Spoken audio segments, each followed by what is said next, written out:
ربي زدني علما زدني فقها زدني حكما أتبع قولك عملا يبني يجبر ذلك عثرة أمة. قل يا ربي زدني علما اقرأ وافهم خيرا تغنم. اقرأ صال الوحي الأكرم. اقرأ وافهم خيرا تغنم. اقرأ قال الوحي الأكرم. أول قول في القرآن اقرأ واعلم فبذا تسلم. أول قول في القرآن اقرأ فبذا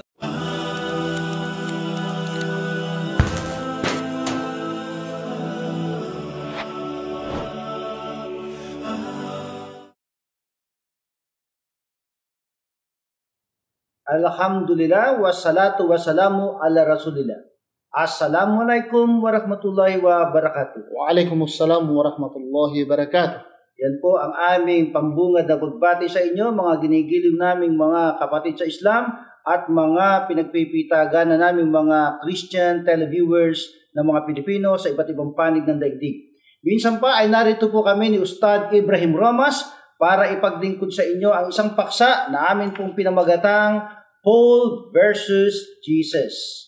Kung bakit po amin itong ipinasya na aming talakay sa pagkakataong ito, sapagkat lubhang napakahalaga po na ating makilala ang tinatawag na aral nitong si Pablo at ni Jesus Christ alayhi salam, na ito ay hindi nalalaman ng napakaraming tao sa buong mundo. Kaya itong talakayang ito ay magsisilbing eye-opener po sa lahat ng mga Kristiyano sa iba't ibang panig ng daigdig. Kaya nais namin ipakilala sa inyo ang dalawang karakter na ito na si Pablo at si Prophet Jesus Christ alayhi salam. Ustad. Sa pagpapatuloy po mga kapatid, amin pong ipakilala sa inyo si Jesucristo ayon po sa aming Quran na si Jesucristo ay isang propeta ni Allah at siya po ay tagapagligtas sa mga tao nga may pananampalataya sa Kanya, sumusunod sa Kanya. Naniniwala din kami nga si Jesucristo ay hindi siya naipako sa cross. Naniniwala kami nga si Jesucristo ay nandoon po siya ngayon sa langit, si paraiso, kasama po ni Allah. At naniwala po tayo na siya ay apostle to Israel. At siya po ay hindi anak ng Diyos, hindi siya anak ni Allah. At naniwala po kami na si Jesucristo ay babalik. Siya po ang second to the last prophet before Prophet Muhammad sallallahu alaihi wasallam. At ang aming pong paniniwala mga kapatid tungkol po sa kay Jesucristo, that without Jesus Christ during His time, there will be no salvation. Because the only way to paradise by following the teaching of Jesus Christ given by Allah to Him. Okay, Ustad? Yeah. Yun nga po ang aming paniniwala kay Prophet Jesus Christ alayhi salam. Kaya nililinaw po namin yan sa inyo. Baka kasi isipin ng iba na bilang mga Muslim, Ustad, hindi tayo naniniwala kay Jesus Christ. Yun ang alam nila. Akala nila mga Muslim ay mga antikristo. Hindi nila alam ay ganun na lamang ang ating pagkakilala kay Prophet Jesus Christ alayhi salam na siya ay anak ni Virgin Mary, siya ay propeta sa mga Israelita, siya ay nasa langit ngayon sa piling ni Allah subhanahu wa ta'ala, no? At siya ay nilalang ayon sa pagkakawangis kay Prophet Adam alayhi salam, hindi siya naipako sa krus at meron siyang sariling gospel, kung ika nga yung tinatawag nating Injil or the Gospel of Jesus. Yan po si Prophet Jesus Christ alayhi salam batay sa aming pananampalataya bilang mga Muslim. Tungkol naman kay Pablo, dapat nating ipakilala rin dito si Pablo na batay naman yan sa Biblia, sa Gawa 22:3. Itong si Pablo ay isang Hudyo na taga Tarso at ang kanyang teacher ay itong si Gamaliel. At si Pablo, kailanman hindi sila nagkita ni Jesucristo personal. Hindi siya kabilang sa 12 apostol. Mabasa natin sa Matthew chapter 10 about the disciples of Jesus Christ. Chapter 10, verse 2 to 6. The disciples of Jesus Christ. Nandoon yung mga pangalan doon. So wala po si Pablo doon. Si Pablo, in reality, si Pablo po ay isa siyang taga-usig, isang persecutor po ni Jesucristo. Yeah. At in fact, siya po kasama po, kabilang siya sa mga taong pumatay po ni Stephen. One of the tagahanga po ni Jesucristo, si Stephen. So si Pablo, sa madaling sabi, si Pablo po ay siya po ang kalaban number 1 po ni Jesucristo. Yun. Mang-uusig talaga. Gusto na niyang patayin si Jesucristo. At yung mga sakop ni Jesucristo, gusto niyang patayin. In fact, sa history, humihingi pa nga siya ng permiso sa mga saserdote at Pharisees para lamang tutugisin yung mga Kristiyano tinatawag na followers of Jesus Christ. Actually, the followers of Jesus Christ, ang history nito is not really Christian. The followers of Jesus Christ, the early time, itinatawag silang Ebionites. Later on, lumabas na lang itong salitang Christianity. And in fact, Christians, you cannot find in the Bible that the disciples of Jesus Christ said, we are Christian. Walang ganun. Dito tayo ni Pablo ngayon. Bago tayo, kapatid, ang mga attributes ni Pablo na negatibo na ginagamit ng mga kilalang mga tao, ipakilala muna natin yung ikatlong presidente ng United States of America, si Thomas Jefferson. Siya po ay presidente ng United States of America in 1801 at noong hanggang 1809. Alamin natin kung anong kanyang sinasabi tungkol dito kay Pablo. Siya, importante po ito, bigyan natin konting background kung sino po si Thomas Jefferson. Siya po ang isang presidente sa United States of America nag-sign banning the importation of slaves noong pong 1807. At ito po si Thomas Jefferson ay makapagsalita ito fluently in 5 languages. At siya po ay isa mahilig sa science. Mahilig din siya sa invention, architecture, religion, and philosophy. So naging presidente. Pag sabi natin isang presidente ka ng isang bansa, ibig sabihin majority of the inhabitants of such country ay talagang binubutahan kanila. Ibig sabihin, tagapagsalita kanila. So ano ngayon ang sinasabi dito? Ustad, pakibasa nga kung ano ang sinasabi ni... Ito, mabasa natin yan mula doon sa ating reference na Works, 1829 edition, volume 4, page 327. Ganito po ang pahayag nitong si late President Thomas Jefferson ng Amerika. Paul was the first corruptor of the doctrine of Jesus. Letter to William Short, dated April 13, 1820, and repeated to James Smith, dated December 8, 1822. Paul was the first corruptor. Matindi. Corruptor of the doctrine of Jesus. Malapit na akusasyon niya. Ano bang corruptor sa Tagalog? Kasi sinabi natin corruptor, maninira. Maninira. Sa Bisaya, pag sabi mong corruptor, kurakot. Pag sabi, kurakot yung tao na yan. It's either be umaapak sa batas, inaapakan ang batas, binali ang batas, manglilimbong, limbungan kung sa Bisaya. Limbungan, corruptors. Matindi. Hindi tayo nagsabi niyan, nga corrupt si corrupt, the first corruptor, si Pablo. Kung sabihin mo lang na corrupt na mga government official, mabigat na yun. Ang masama, ang kinurap pa, ang doktrina pa, ni Prophet Isa Alay Salam, ang kanyang kinurap. At hindi ordinary ang taong nagsabi niya. Si ex-president Thomas Jefferson. Thomas, well-known yan. Famous yan, Ustad. Ustad, mayroon namang kilalang writer. Ito si George Bernard Shaw. Yan. Bigatin din yan. English playwright yan si George Bernard Shaw. Ano naman din kayang sinabi niya? O sa ganun ding reference natin sa Works 1829 edition, volume 4, page 327, ganito sinasabi ni George Bernard Shaw. It would have been a better world if Paul had never been born. Mas mabuti. Itagalog mo nga, Ustad. Na lang, minura niya si Pablo. It would have been a better world. Diba? Sa Bisaya pa, Ustad, mas maayo ang kalibutan kung wala si Pablo.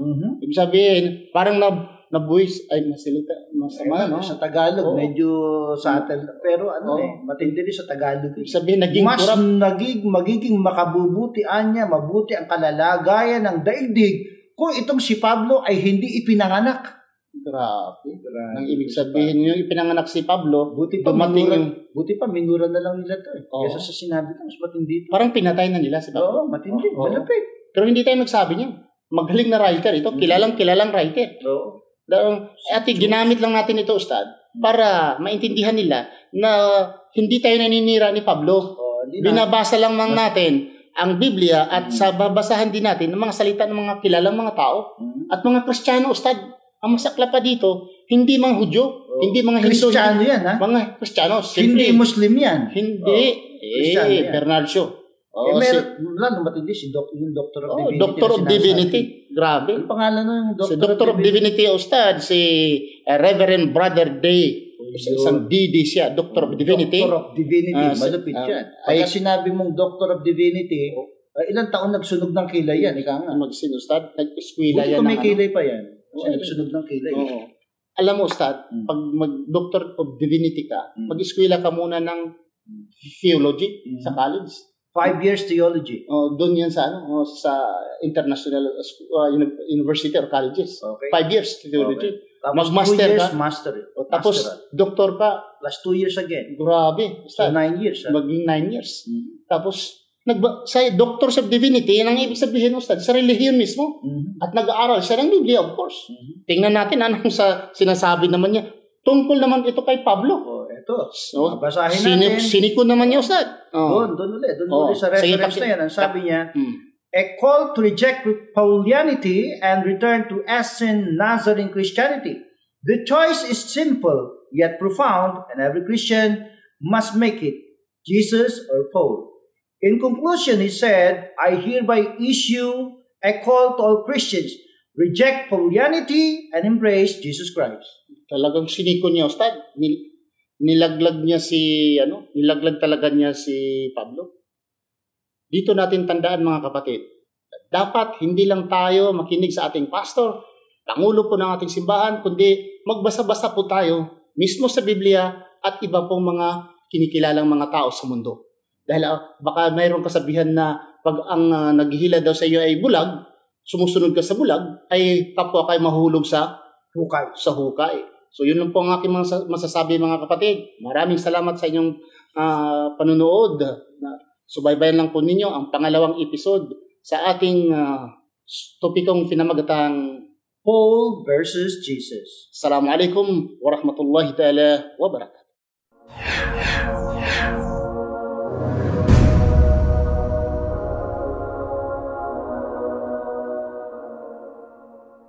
Oh my Lord, here I am, a beggar before you, reaching for your door.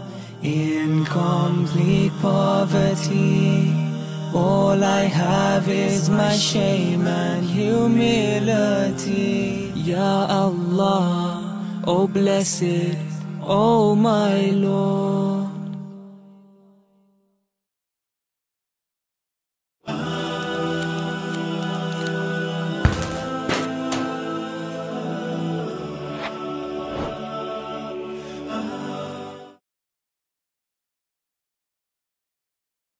Alhamdulillah, wassalatu wassalamu ala rasulillah. Assalamualaikum warahmatullahi wabarakatuh. Waalaikumsalam warahmatullahi wabarakatuh.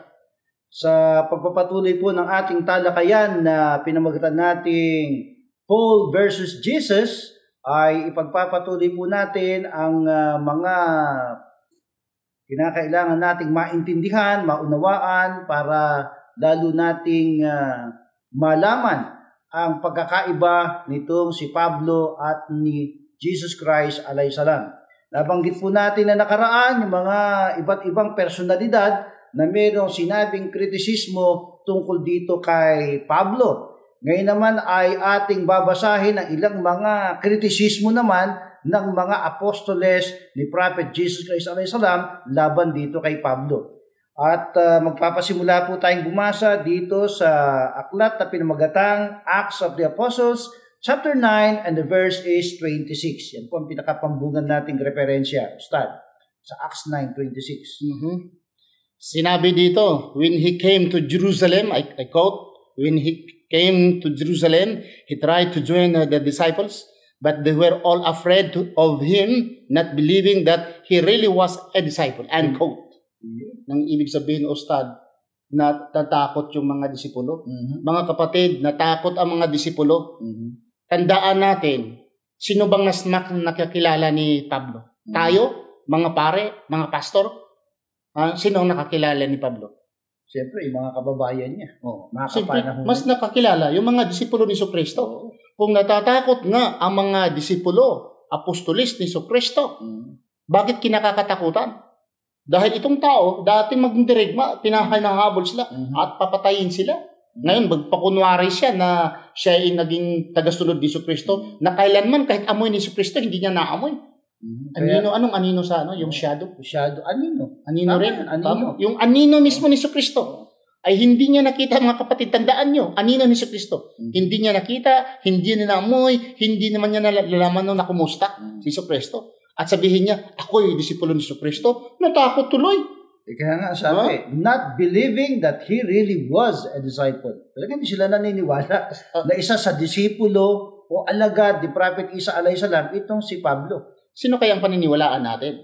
Itong mga pare ngayon, mga pastor, masabi nila ganito si Pablo, naniwala sila nga apostolis si Pablo, tanggap nila nga apostol si Pablo, isa sa mga apostolis, or yung mga disipulo mismo.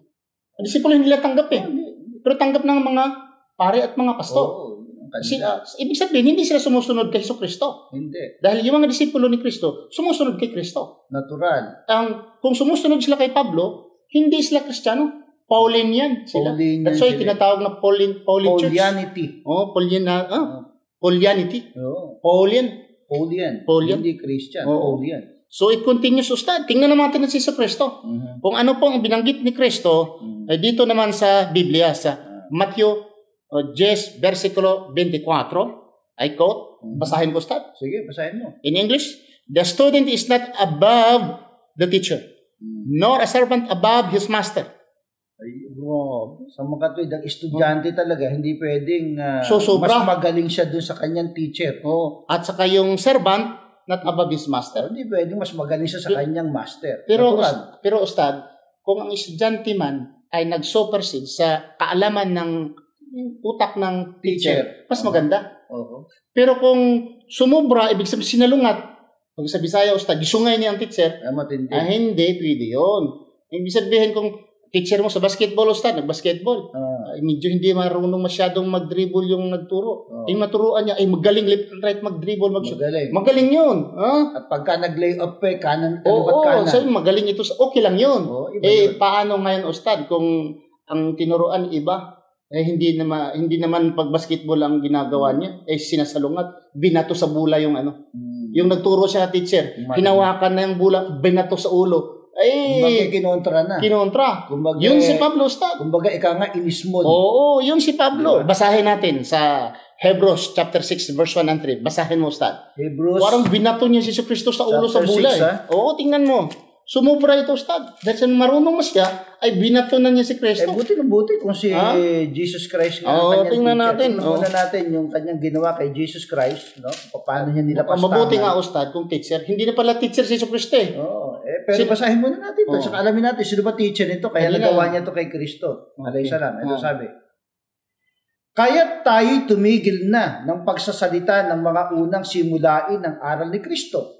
At tayo'y magpatuloy sa kasukdulan at kasakdalan na huwag nating ilagay na muli ang kinasasaligan ng pagsisisi sa mga patay na gawa at ng pananampalataya sa Diyos, ng aral na tungkol sa mga paglilinis at ng pagpapatong ng mga kamay at ng pagkabuhay na maguli ng mga patay at ng paghukom na walang hanggan. Sinira niya, Ustad. At ating gagawin ito kung ipahihintulot ng Diyos.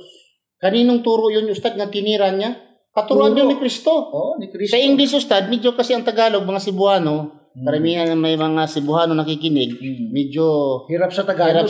Ustad. Malalim yun. Oo. Medyo kasi Englishin natin yun para maintindihan. So, titingnan natin sa English, Ustad. Para naman sa mga kababayan kong mga Cebuanong matitigas ang dila. Alang sa mga hindi expert sa Tagalog. Englishin natin. Mga kapatid, basahin natin Hebrews natin, Sa amo naton na sa naton na sa Ilonggo, sa Bisaya natin baga sa Tagalog. Alam na Hebrews, Hebrews chapter 6 verse 1 and 3. I quote, "So let us stop going over the basic teaching about Christ." Let us stop.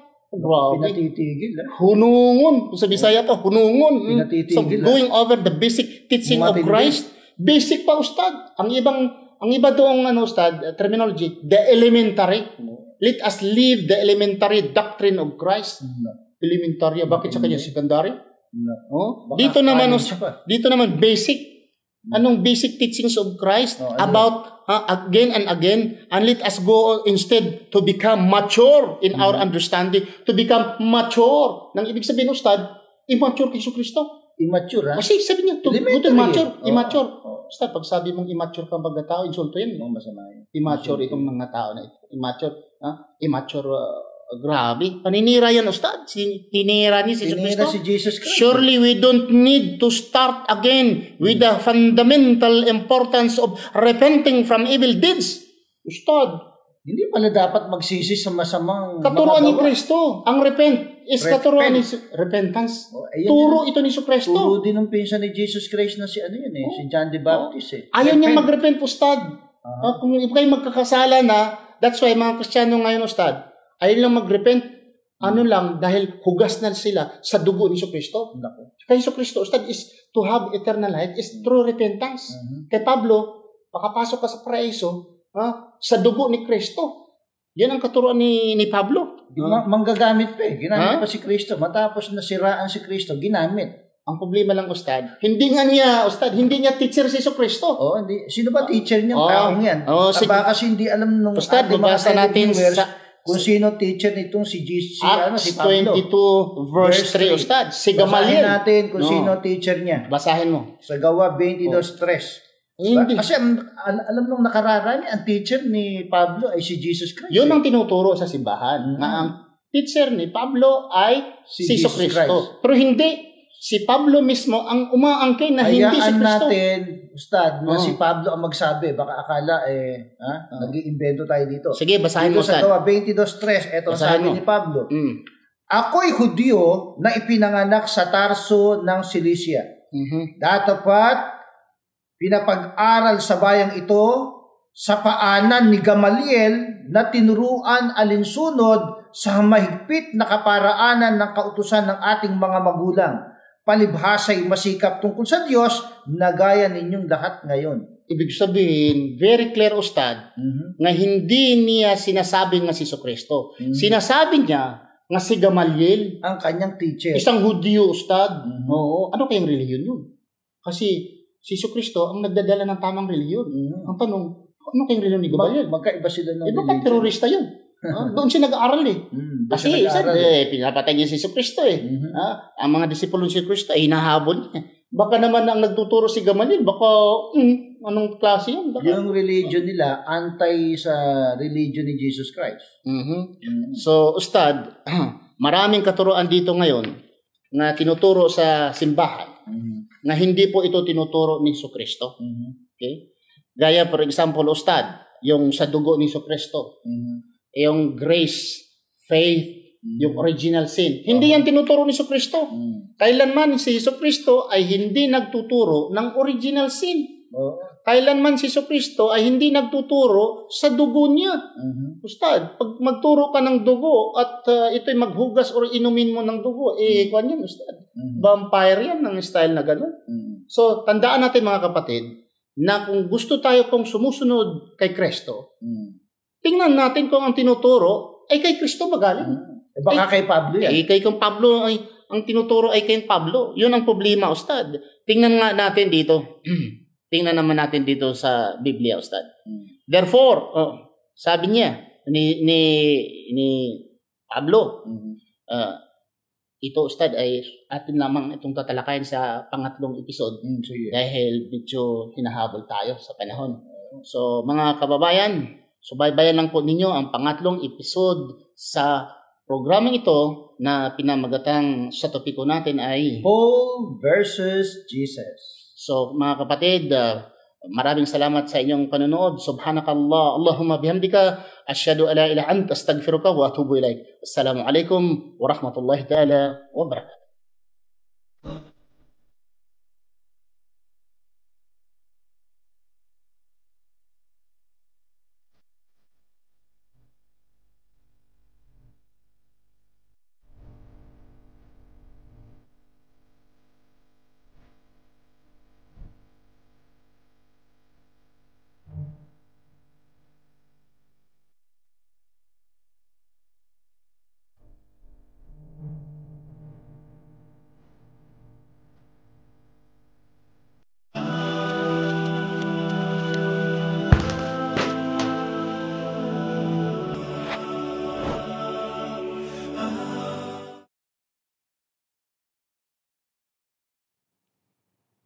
Alhamdulillah wa salatu wa salamu ala rasulillah.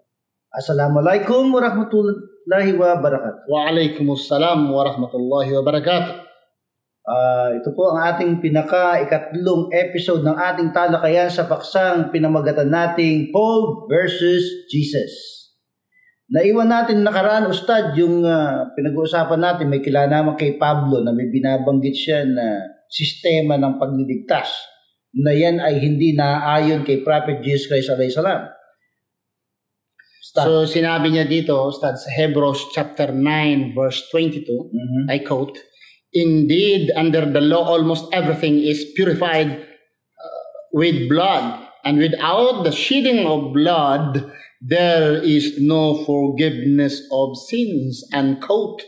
Ang ibig sabihin, pag walang dugo, nga ma-shed ay ibang sa Bisaya pa maula. What is shed in Tagalog? Pagdanat ng dugo. Madugo itong si walang forgiveness of sins. Madugo itong grabe naman. Kinakailangan mo ng dumang dugo para maligtas. Dagdag pa, sabi niya in 1 Corinthians chapter 15 verse 14, I will quote, "And if Christ has not risen or rise from the dead, then all our preaching is useless, and your faith is useless." Sabi niya. Grabe. Kung akong binisayan, Ustad, kasi sa mga Cebuhanong nanonood. Kung si Kristo, dili na buhi pag-usab. Ang atong pagwali, walay pulos. O ang atong pagtuo, walay pulos. Walang silbi. Useless. Yung pagwawali, pag-preaching mo, useless. Kung si Kristo ay hindi nabuhay muli. Talagang pinatay si Jesus Christ alayhi salam, no? Ang ibig sabihin, Ustad, salvation o pagpasok sa paraiso according to Paul, maging purify ikaw, maging malinis ikaw, ready to enter paradise kung sa dugo ni Kristo. Ay siyang nagsabi, no? Matindi. Pero si Kristo, Ustad, kung titingnan natin ang mga kasulatan ni Kristo, kasabihan ni Kristo, tungkol po sa kaligtasan. Ayun, pag-usapan natin. Kasi nung panahon ni Prophet Isa alayhi salam, may mga tao na gustong maligtas nagtatanong sa kanya. Di ba? Ang pinaka-prominente dyan, yung binatang mayaman. Matthew, Ustad, mabasa sa Matthew 19:16-21. Common knowledge naman yan. Nagsabi dito, a young man came to Jesus Christ at tinanong si Kristo, "Good Master, ano ba ang aking mabuting gawin para maangkin ko ang buhay na walang hangganan?" Gusto talaga maligtas. Gustong maligtas buhay na walang hangganan.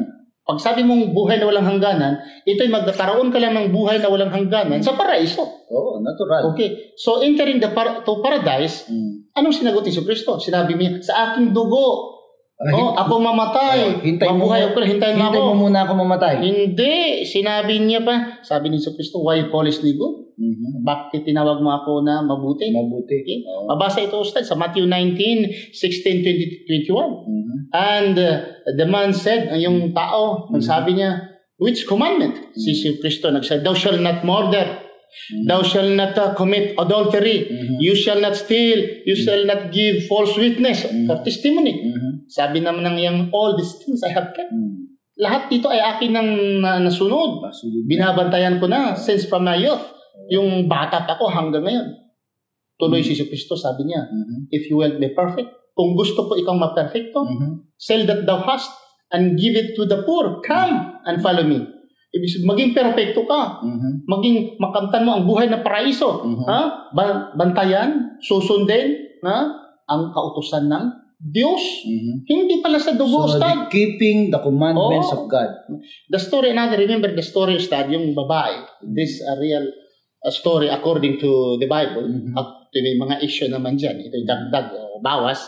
Pero mabasa ito sa Juan 8, versikulo 1 hanggang sa 11. There was a woman caught in act of adultery, bibinta ng laman. Butterfly, Ustad. So meron na ring flesh trade Oo, na. mayroon lang. Ito the old business. Yung pagbibinta ng laman, pagbibinta ng mga butterfly, mga tao. Naghuli ng mga Hudyo, Ustad, at dinala ito kay Jesucristo. At according to them, they wanted Jesus to pass his own verdict.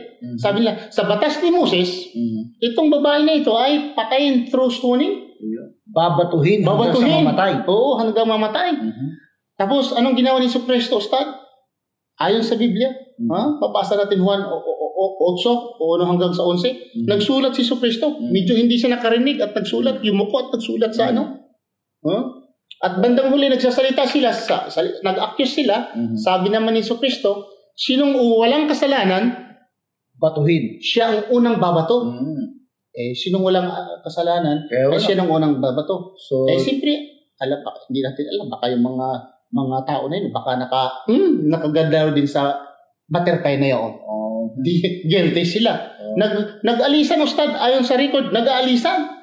At hanggang nawala, kahit isa wala na. Baka nga isa doon mag-customer Oo, di lang. Baka lahat sila. Dahil sabi ni Jesucristo, sinong walang kasalanan, siya ang unang babato. Walang bumato kahit isa. Baka customer din sila.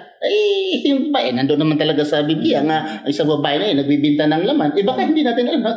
Sa alam mo naman, hindi ko lang magitin. Maganda yung babae. Oo. Hindi ka magbibinta ng laman, Ustad, kung pangit ka. Yung laman mo ay pangit, hindi mabinta. Hindi mabebenta. Ang sabi ni Jesucristo, yung wala nang Ustad, wala nang tao, sabi ni Jesucristo, mga accuser. Saan sila? Nawala. Sabi naman ng babae, wala na sila, nawala. Sabi ni Jesucristo, anong sinabi niya? Repent or magbago ka, alis ka, at huwag mo na balikan yung mga kasalanan. Maging matuwid ikaw. Sabihin, magbago. Buhay. Nang ibig sabihin, pinatawad si Jesucristo. Hindi sa dugo. Teka, hindi pa namamatay si Jesus Christ. Buhay pa very clear, Ustad. At saka, yung bata naman, Ustad. Yung mga bata, natandaan mo yung batang kontrapelo talaga. Ito talaga si Pablo. Kontrapelo ni Prophet Isa alayhi salam to Prophet Jesus Christ alayhi salam. Ustad, mabasa itong mga bata. Yung mga bata na lumapit kay Jesucristo. At ayaw nilang maistorbo si Jesucristo dahil busy siya nanggagamot si Jesucristo. At yung mga bata gustong lalapit. Mabasa ito, Ustad, sa Matthew 19, versikulo 14. Ito according to American Standard Version. Matthew 19. Okay, Matthew 19:14. Maganda sa English natin basahin yan. Okay. Sige. Basahin ko na lang, Ustad. Sige. But Jesus said, suffer the little children and forbid them not to come unto me. For to such belongeth the kingdom of heaven. Nang ibig sabihin, mga bata, Ustad. Nang ibig sabihin, wala palang kasalanan. Belongeth to the kingdom of heaven. Na ang mga bata ay walang kasalanan. Ustad. Bakit hindi sinabi ni Jesucristo, hindi papasok kayo sa paraiso, kingdom of heaven, kung ako po ay mamatay na sa aking dugo? Hindi. So, the teaching of Jesus Christ is true repentance. Kung titignan natin, At saka pag-usapan natin mga bata, ay talagang para sa paraiso yung mga yan. Wala pang itinutuloy na kasalanan yung mga batang yan. So dito, mga kapatid, tandaan natin that the salvation according to Jesus Christ is through repentance. Ang kay Pablo, iba ang sinasabi ni Pablo laban kay Jesucristo. Kung titingnan naman natin dito sa ibang teksto, Ustad, sa Biblia, ang pagkontra ni Pablo at kay Jesucristo sa Galatians chapter 5 verse 2. Naku, matinding contradiction yan. Bakit? Kay Jesucristo, Ustad, sabi niya sa chapter 5 of Matthew verse 17, sabi niya, think not that I come to destroy the law and the prophets. I did not come to destroy the law and the prophets, but to fulfill. Yun, to To fulfill. I tell you the truth. Heaven and earth will pass away. One jot ustad, tuldok, Tundok na. shall in no wise pass from the law till all be fulfilled. Yun. Heaven and earth Will pass away. but the word of God will not pass Will away. not pass away. Ang punto dito, Ustad, na nanatili ang batas. Ang batas ni Abraham na binigay ng Diyos, ang everlasting covenant. Natandaan mo ang everlasting covenant kay Abraham? Ano yun? Yung na kailangan circumcise yung mga bata. Circumcise. Sinalungat naman din ito ni Pablo, Ustad. Sabi ni Pablo, anong sinabi niya? Galatians, pakibasa. Galatians Sa chapter 5, Galatians verse 2. chapter 5, verse 2. Basahin nga natin. Mm. Ito naman sinasabi sa wikang Pilipino. 5 and the verses 2. Narito akong si Pablo ay nagsasabi sa inyo na kung inyong tinatanggap ang pagtutuli ay wala kayong mapapakinabang na anuman kay Kristo. Talagang kontrapelo itong si Pablo. Matindi, Ustad. Yung pala, kung ikaw ay sumusunod kay Pablo, dapat ikaw ay Huwag. Medyo pag inulit pa natin yan, binasa na. Uncircumcised. Hindi, kung binasa natin, okay na. Pero pagka tayo magsasalita, hindi maganda dating. Ustad, sabi dito, ang sabi sa English, I am Paul. If you will be circumcised, the Jesus Christ, what? Walang silbi sa inyo, si Jesu Kristo. Nang ibig palang sabihin, will profit nothing. Ang ibig palang sabihin, pag sumusunod ka kay Pablo, dapat ikaw ay Ustad, dapat ikaw ay kung si Jesu Kristo, si Jesu Kristo Lucas 2:21. Si Jesu Kristo ay tuli. Hindi kasi alam ng ating mga televiewers yun eh. Kaya ako naobliga, Ustad, na basahin yung nakasulat sa Lucas 2, ang talata ay 21. Ganito pa ang sinasabi.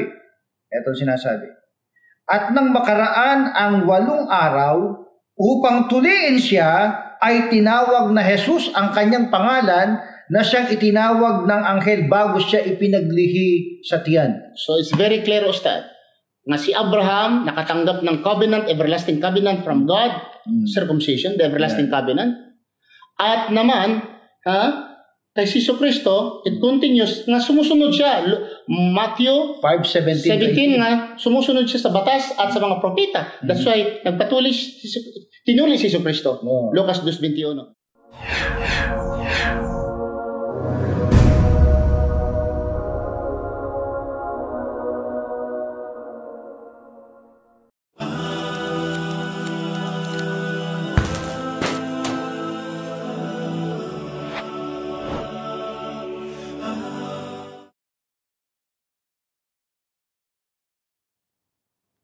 Alhamdulillah, wassalatu wassalamu ala rasulillah.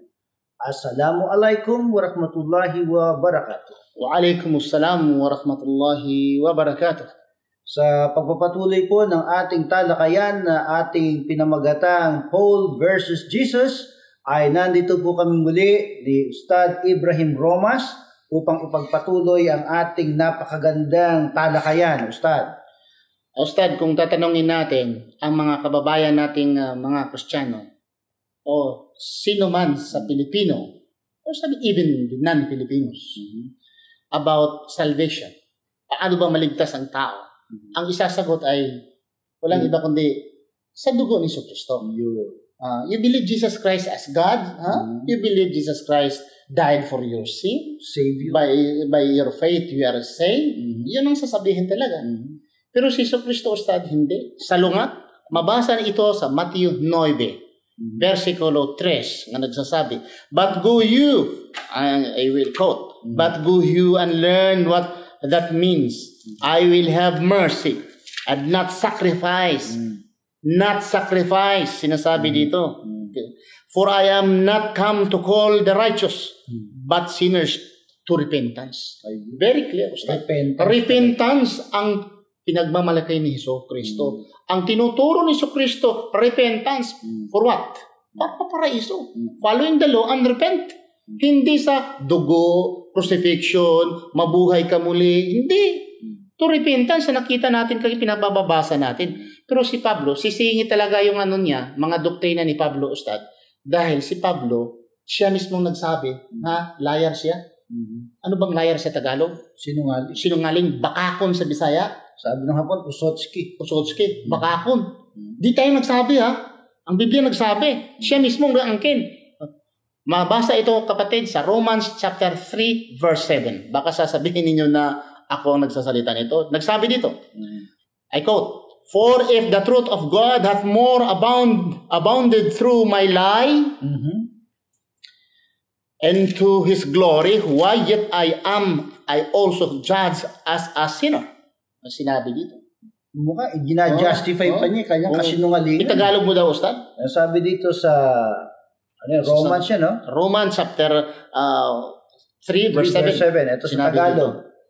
Datapwat kung ang katotohanan ng Diyos sa pamamagitan ng aking kasinungalingan ay sumagana sa ikaluluwalhati niya, bakit pa naman ako'y hinahatulang tulad sa isang makasalanan? Nagsisinungaling, Ustad. Nagsisinungaling na, nangangatwiran pa. Oo. Pwede ba yun na magsisinungaling ka para lang dadami yung membro mo? Magsisinungaling ka para lang malaki ang collection? Hindi yan, Ustad. Ang pagsisinungaling ay kasalanan sa mata ng tao at sa mata ng Diyos. Pagsisinungaling. Alam mo, mga sinungaling, ang pinaka-destinasyon ng mga sinungaling sa dagat-dagatang apoy. Siya mismo nagsabi yan, magsisinungaling. So, hindi kataka-taka, Ustad, na minsan pakinggan mo si Paul, parang Hudyo. Kung pakinggan mo naman, parang Hintil. Di ba sinabi niya? Balik harap Yan tinatawag sa mga tao na balik harap. Sabi niya, balik harap. Ako ay sa mga Hudyo, kasama Hudyo, ako ay Hudyo. Kung ako naman kasama sa mga Hintil, ako ay Hintil. That's why, Ustad, minsan, sa mga Hintil, ay magpakunwari siya na walang tuli.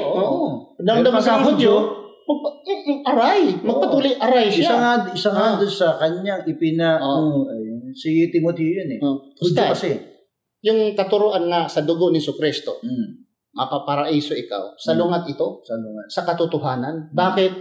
Hindi pa nga isinilang si Jesucristo, Ustad. May tao na nandoon sa langit.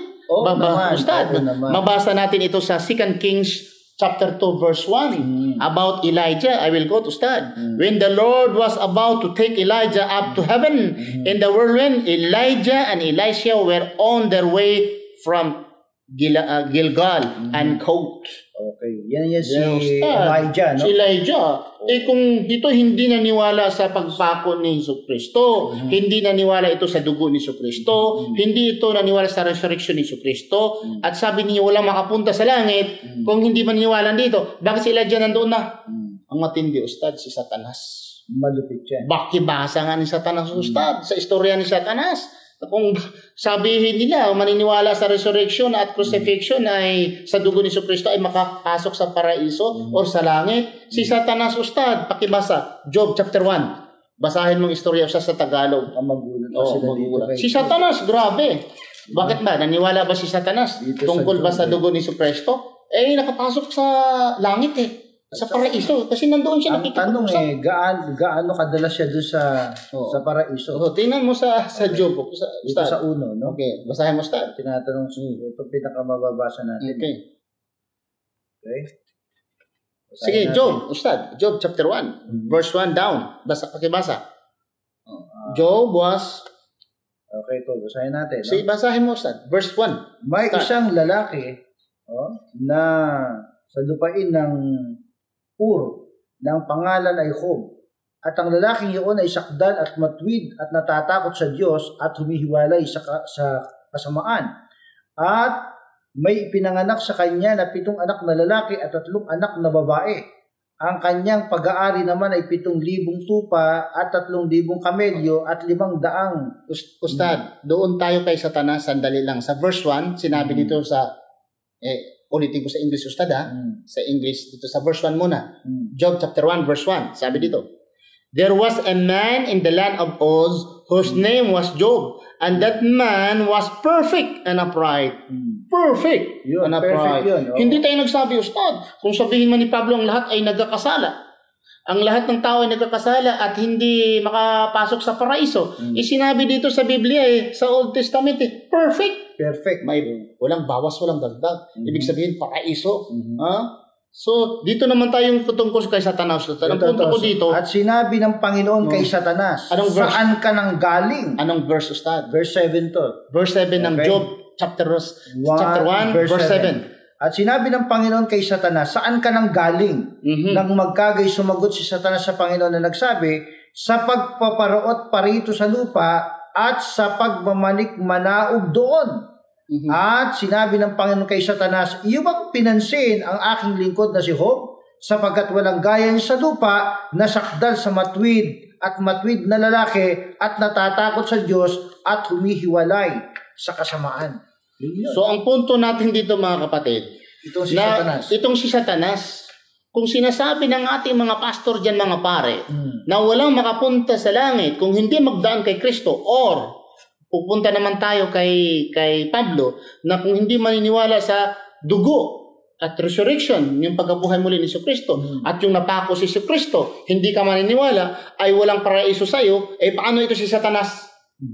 At sabihin naman lang, Ustad, ang lahat ay nagkakasala, paano ito si Job? Perfect. Perfect yan. Ano bang ibig sabihin ng perfect, Ustad? Talagang sakdal, ika nga. a man of paradise.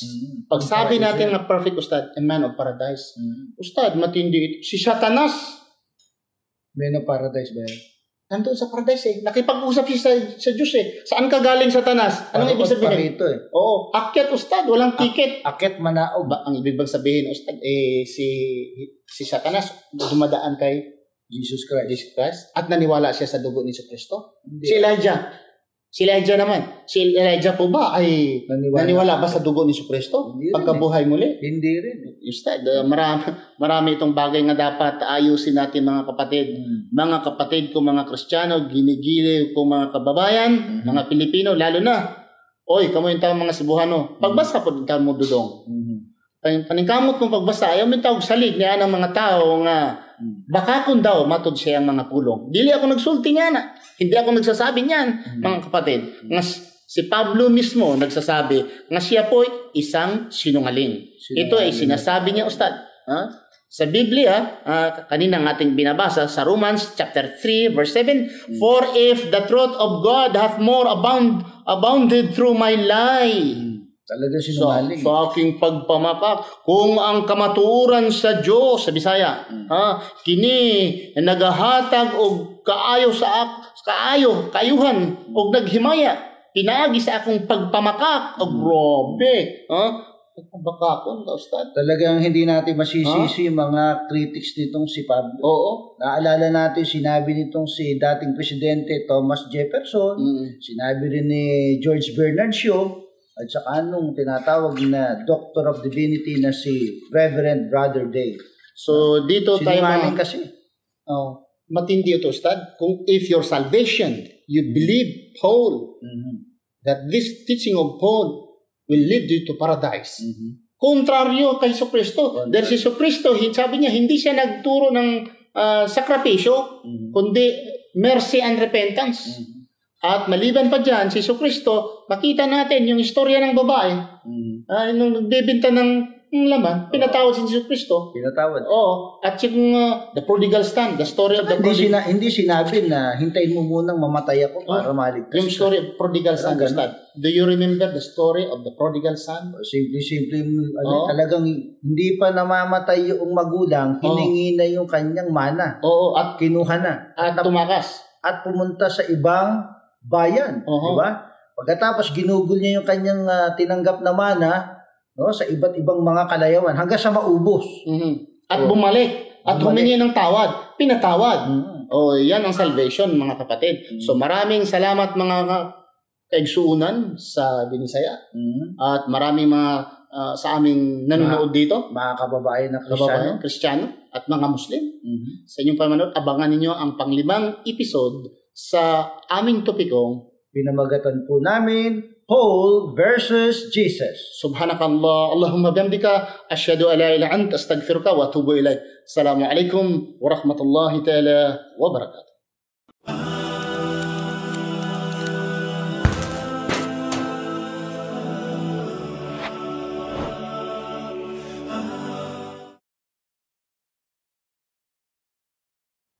Alhamdulillah, wassalatu wassalamu ala rasulillah. Assalamualaikum warahmatullahi wabarakatuh. Wa alaikumussalam wa rahmatullahi wa barakatuh. Sa pagpapatuloy po ng ating talakayan na pinamagatan po na Paul versus Jesus, muli ay nandito kami ni Ustad Ibrahim Romas upang ipagpatuloy ang ating pagtalakay sa napakahalagang paksang ito na sa tingin namin ay umiinit na inyong upuan, napapansin ninyo kung gaano katindi ang kahalagahan ng paksang ito. Kaya nga, muli namin re-repasuhin yung mga tao na talaga namang critics nitong si Pablo na marahil ay ngayon lang napansin. Muli ay itong si late President Thomas Jefferson. Naalala natin, Ustad, sinabi ni Thomas Jefferson na Paul was the first corrupter of the doctrine of Jesus. Kaya din naman sinabi ni George Bernard Shaw, it would have been a better world if Paul had never been born. At sinabi rin naman ng isang doktor ng divinity na si Reverend Brother Ray, ang sabi niya to reject Paulianity and return to essence Nazarene Christianity. The choice is simple yet profound, and every Christian must make it, Jesus or Paul. In conclusion, he said, I hereby issue a call to all Christians, reject Paulianity and embrace Jesus Christ. At sinabi rin mismo ng mga apostoles ni Jesus Christ, ang sabi, they are not believing that Paul was really a disciple. Kaya mapapansin natin, talagang dapat nating maintindihan ito, na talagang itong si Pablo, kumbaga sa computer, Trojan virus yan, Ustad. Virus?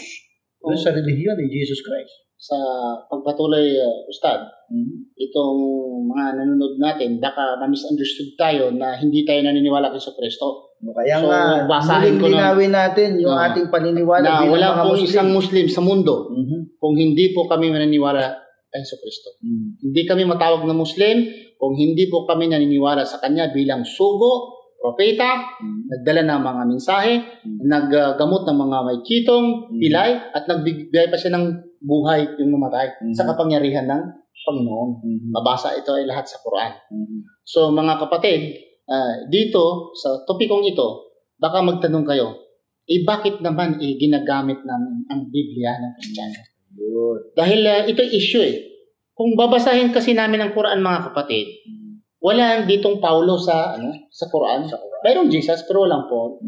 So, kung babasahin naman natin totally, ang Quran, sabi lang sa Muslim yan. Hindi kami maniniwala dyan dahil hindi naman salita ng Diyos yan. Yun ang sabi nila.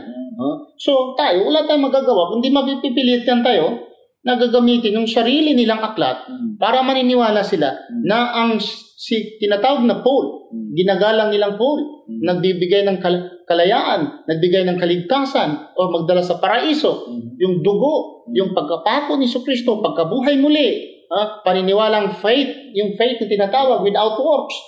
Kay Pablo yan. At ang nakalulungkot, Ustad, ang daming naapektuhan niya si Pablo na yan. Kasi sa pangalan ni Pablo, ang daming naitay yung mga simbahan, naitay yung mga paaralan, at kung ano-ano pa. Kaya sa Pilipinas, meron tayong St. Paul University. Meron yan. No?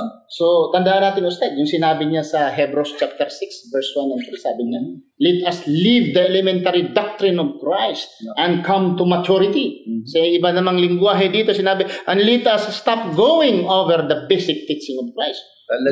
Talagang minaliit si Prophet Jesus Christ alayhi salam. Ang tingin niya, elementary doctrine. Yung repentance ni Jesus Christ alayhi salam, elementarya para sa kanya. Very clear na si Kristo nagsabi niya, the student is not above to his teacher, nor the servant above to his master. Dapat nating ipaalala, hindi naman teacher ni Pablo si Jesus Christ. Ang teacher niya, sino nga? Gamaliel. Si Gamaliel, ang kanyang isang teacher. Hudyo. Hindi pa nga alam kung anong relihiyon yun, no? Anong kayang relihiyon yun? At kalaban ni Kristo. So mga kapatid, gumamit po kami ng Biblia teksto por teksto para paniniwalaan ninyo at sabihin ninyo, mga kapatid, na ito ay hindi aming salita, hindi aming gawa, kundi ito ay sabi po ni Pablo, si Pablo sa Biblia. Dito tayo, mga kapatid, sa itong topiko na ito na pinamagatang Paul versus Jesus. At dito, ang mga katanungan, kung kayo may mga katanungan mga kapatid, reaction to this topic. Makita lang po ninyo sa screen kung saan ninyo makita itong website or sabi na email. Doon po kayo magpadala ng mga reaction, komento sa amin pong nasasabi dito. Dahil po mga kapatid, sa inyo pong panonood dito, sa inyo pong mga reaction, nakikita po namin na ito pala ay pwede na ito ipagpatuloy, pwedeng ihinto. At makabigay tayo magagandang mensahe ng mga bagay na magbabago sa kanilang buhay. At pwede naman silang, kung makagusto sila sa ating relihiyong Islam, pwede naman sila ustad na mag-Muslim. Pwede silang magpalit ng kanilang reliyon at mag-Muslim sila. Kaya inaasahan natin na ito'y nagsilbing eye-opener para sa kanila. Oo. At ito, first time ito in history sa buong Pilipinas na nagkakaroon tayo sa Mindanao, nag-uumpisa ito sa Mindanao, na itong programa, ustad, ginagamit itong mamahaling na programa sa, inshallah, in the future, Luzon, Visayas, and Mindanao. Ang layunin nito para maabot natin ang ating mga kababayang Kristiyano. At saka yung mga karamihan kasi, ustad, mga Kristiyano, hindi talaga alam nila ang Islam. Kung ano po ang katuruan natin. Ang katuruan po namin, mga kapatid, naniwala kami sa lahat ng mga sugo at propeta. Mula kay Adan, kay Abraham, kay Moses, kay Jesucristo, kay Prophet Muhammad. Kaming lahat ng mga Muslim, hindi po ito aming gawa. Hindi kami po nagsasalita sa anumang katotohanan na dala-dala namin, kundi galing po ito sa Quran. At kung mayroong mga adherents talaga ni Prophet Jesus Christ alayhi salam, tayong mga Muslim. At ang ustad, ang binigay ng Panginoon ng aklat ay hindi lamang Quran. Naniniwala tayo sa mga aklat na binigay ng Panginoon ni Allah sa mga propeta. Nauna kay Prophet Muhammad sallallahu alaihi wasallam. Halimbawa kay Prophet Ibrahim alayhi salam, ang tawagin ay Suho. Ang aklat naman ay binigay kay Daud na tinatawag na Zabur, Psalms of David. At ang aklat naman na binigay kay Jesus Christ alayhi salam, Injil or the Gospel of Jesus. Ay Musa, tinatawag na Torah. At ang katapusang aklat, Quran. So kami mga Muslim, naniniwala sa lahat ng mga aklat ng revealed by Allah subhanahu wa ta'ala. Ang problema lang, ustad, lahat the previous books were already corrupted except the Quran. That's why Quran sent by Allah to correct the previous books para malalaman nila na ito ay matuwid at ang mga previous books ay hindi na po maasahan. We believe the Bible. There are parts of the Quran.